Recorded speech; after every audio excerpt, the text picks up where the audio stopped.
एक छोटे से गांव में एक बुद्धिमान और ईमानदार किसान राम अपने परिवार के साथ रहता था। राम का जीवन सादा और सरल था, परंतु उसकी सच्चाई और मेहनत के कारण पूरा गांव उसे सम्मान की दृष्टि से देखता था। एक दिन राम को अपने खेत के पास एक चमचमाती हुई मटकी मिली। मटकी में एक पत्र था जिस पर लिखा था, यह मटकी आपको अमूल्य खजाना प्रदान करेगी, परंतु एक शर्त है। इसे प्राप्त करने के लिए आपको 7 दिनों तक धैर्यपूर्वक प्रतीक्षा करनी होगी और सत्य के मार्ग पर चलना होगा। राम ने मटकी को अपने घर ले जाकर सुरक्षित रख दिया। उसने अपने परिवार को भी इसके बारे में नहीं बताया, क्योंकि वह जानता था कि धैर्य और सच्चाई का पालन करना कितना महत्वपूर्ण है। पहले दिन राम ने मटकी को खोला तो उसमें कुछ नहीं था। उसने धैर्य बनाए रखा और सोचा कि शायद कुछ खास नहीं हुआ होगा। दूसरे दिन भी ऐसा ही हुआ।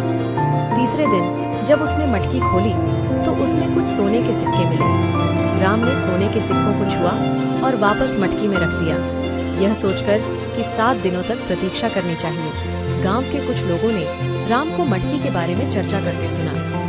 उन्होंने राम से पूछा कि मटकी में क्या है, लेकिन राम ने सत्य और धैर्य का पालन करते हुए उन्हें कुछ नहीं बताया।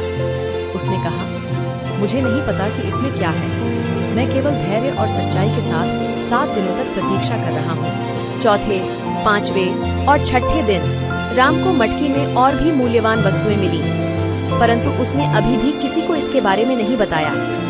7वें दिन जब उसने मटकी खोली तो उसमें एक संदेश था, तुम्हारे धैर्य और सच्चाई ने तुम्हें इस खजाने का सच्चा हकदार बना दिया है। अब इसे अपने परिवार और गांव के लोगों के साथ बांटो। राम ने गांव के सभी लोगों को बुलाया और मटकी में मिले खजाने को सबके साथ बांट दिया। गांव के लोग राम की ईमानदारी और धैर्य से बहुत प्रभावित हुए। उन्होंने सीखा कि धैर्य और सच्चाई हमेशा फलदायी होते हैं। इस कहानी से हमें यह सीख मिलती है कि धैर्य और सच्चाई का पालन करना कितना महत्वपूर्ण है। कठिन परिस्थितियों में भी सच्चाई का मार्ग नहीं छोड़ना चाहिए। समय चाहे कितना भी कठिन क्यों न हो, सत्य और धैर्य के मार्ग पर चलने वाले को अंततः सफलता और सम्मान मिलता है। इस प्रकार राम का जीवन और उसकी यह कहानी हमें सिखाती है कि धैर्य और सच्चाई से बड़ी कोई संपत्ति नहीं होती। कठिनाइयों के समय में भी हमें इन गुणों का पालन करना चाहिए, क्योंकि यही हमें सच्चे सुख और समृद्धि की ओर ले जाते हैं।